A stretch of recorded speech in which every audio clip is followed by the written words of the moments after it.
The plasma membrane is selectively permeable, as we've gone through in class and discussed a little bit of the structure. In this particular lesson, not just I'm going to go over and review parts of the structure, but also how the transport of molecules can happen, whether it's into or out of the membrane. Recall that in the fluid-mosaic model, we have this fluidity of the phospholipids and the glycerol, and then throughout the plasma membrane are these various proteins, and these proteins can act as transport. They can act as identification proteins, such as the glycoproteins. So this should be a good review of the structure as well as how the structure relates to its function. The main idea of the function as it's being semi-permeable has to do with the phospholipids. And in this lipid layer here, remember the nonpolar, that means that only small nonpolar molecules such as carbon dioxide, oxygen, nitrogen can get into or out of the cell. And remember, it's not selective with respect to, it cannot determine whether there is a toxin or a poison, because if that toxin or if that poison is indeed nonpolar and small, it too can get into the cell and thereby cause perhaps permanent damage, perhaps cells to become injured or even to die off due to the toxicities. Two of the passive types of transfer that we're going to go through is diffusion and osmosis. The main idea of diffusion is that it's going to be the movement of just about any molecule. And when I say any molecule, it can be anything from vinegar to perfume to a dye to, for example, Kool-Aid and water.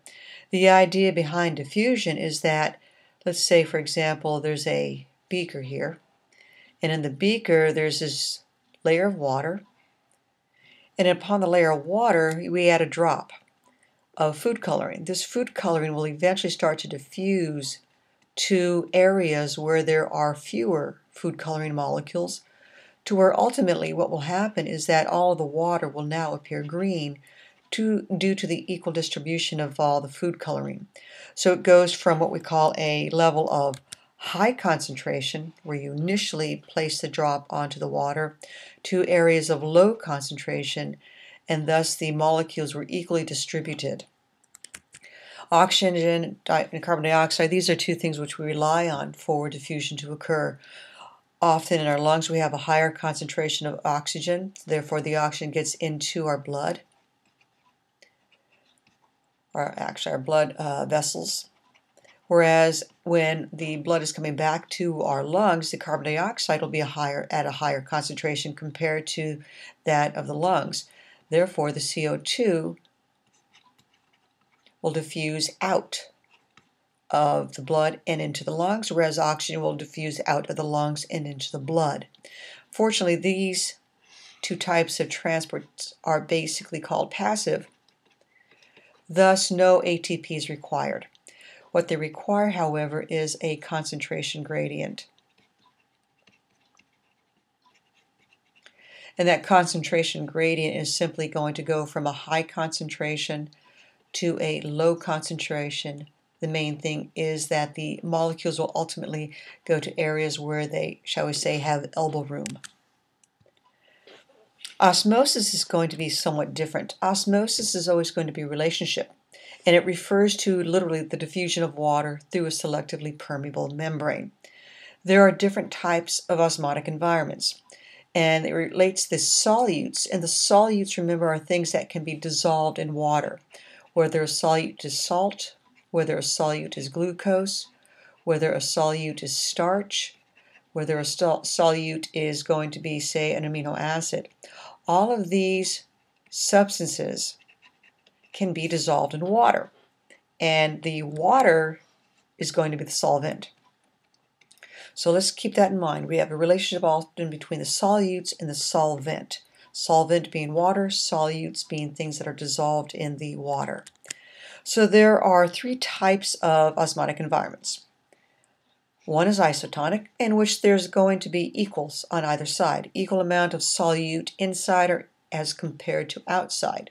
Let's say, for example, here's the cell membrane, And just for simplicity's sakes, I have 5% glucose on one side. I have 5% glucose on the other side. That means I have 95% H2O, 95% H2O. So they are equal. Because they are considered to be equal solute concentration, there is no overall movement of water. That does not mean that water will not move. What will happen is that water will move from areas where, in other words, one water will go in, one water will go out. So subsequently, there's no overall net movement of a water molecule or bunch of water molecules going from the inside to the outside. Hypotonic is somewhat different. It's where we're going to have a lower solute concentration outside of the environment than inside. So let's take that same sample here. That means, let's say this is the outside, keep that consistent, this is the inside of the cell. The outside of the cell in this case might have, say, 3% glucose, and on the inside of the cell have 5% glucose. Okay, so now we have a difference in solute concentration. That means there are many more molecules of glucose on the inside of the cell.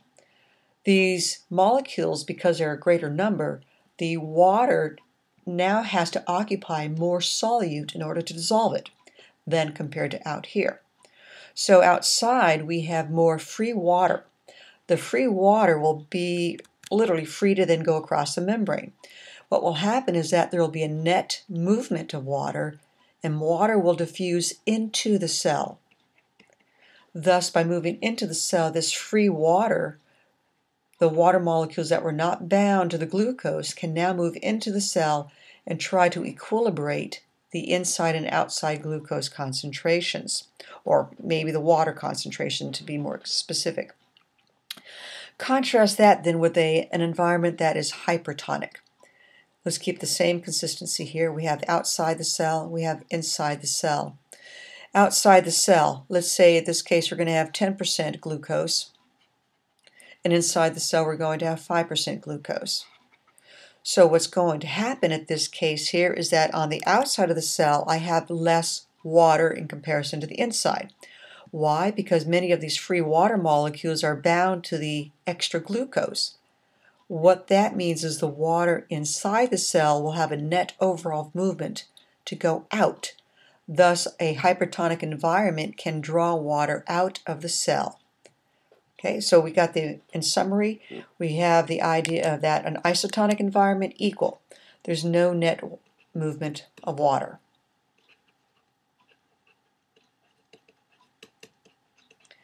If a cell is in a hypotonic environment, there's a movement of water that goes into the cell. This can cause the cell in some cases to rupture in case of an animal cell, and therefore the cell membrane can burst. However, plant cells, remember, they have the cell wall, so the net movement of water will cause that large vacuole to swell, but not the cell to rupture.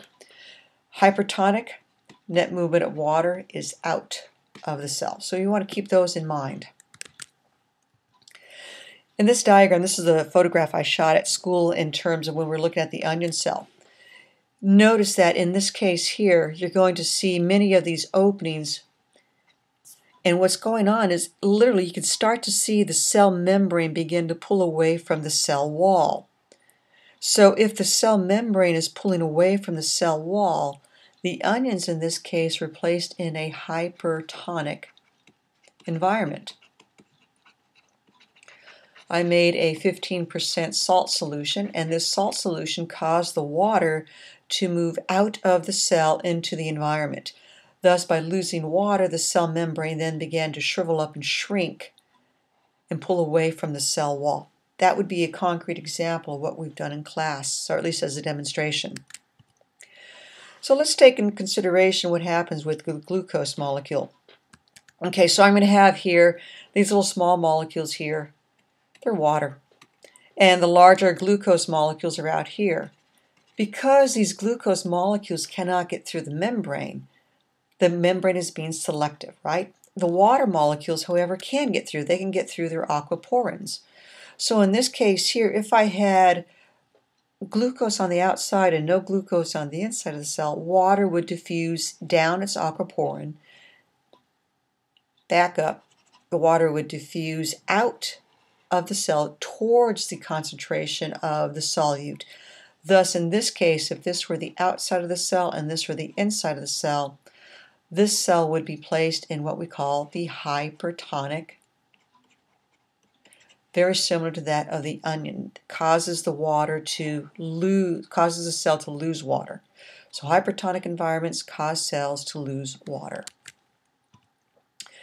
Okay, so you've seen this before. It's that nice little picture of the aquaporin, because remember the plasma membrane, these phospholipids, they're going to prevent any polar molecules from entering. Thus, the water needs to go down the aquaporins. The other types of transports that we've looked at require some type of protein. Some are going to require energy, some are not going to require energy.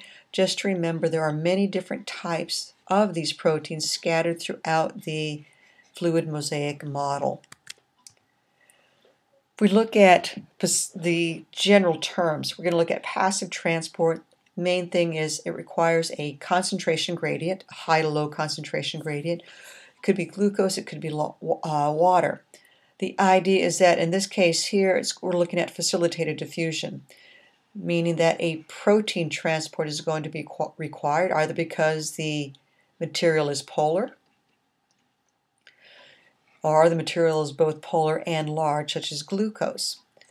The other types of transport would be active.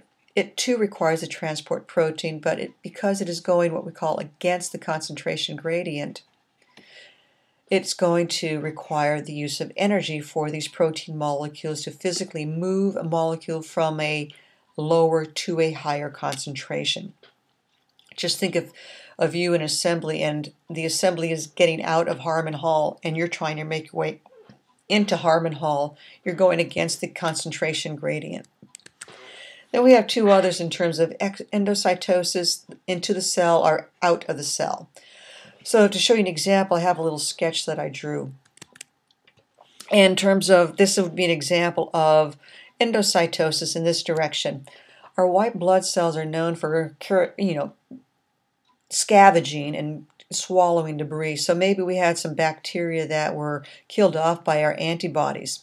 And inside our blood vessels, these white blood cells are going to engulf. So their whole membrane is going to pinch in and form a vesicle. This vesicle is ultimately going to surround these bacteria. Usually what can happen is a lysosome can fuse with the vesicle and then digest the killed off bacteria. That would be an example of endocytosis. If, for example, it was going the other way around, it would simply be exocytosis. But there's some pretty diagrams in your textbook, and I encourage you to go through those. Make sure also you're getting the terms down with respect to what types of osmotic environments and how these environments affect a cell in terms of the water, and also the general concept of passive transport versus active transport in a cell membrane.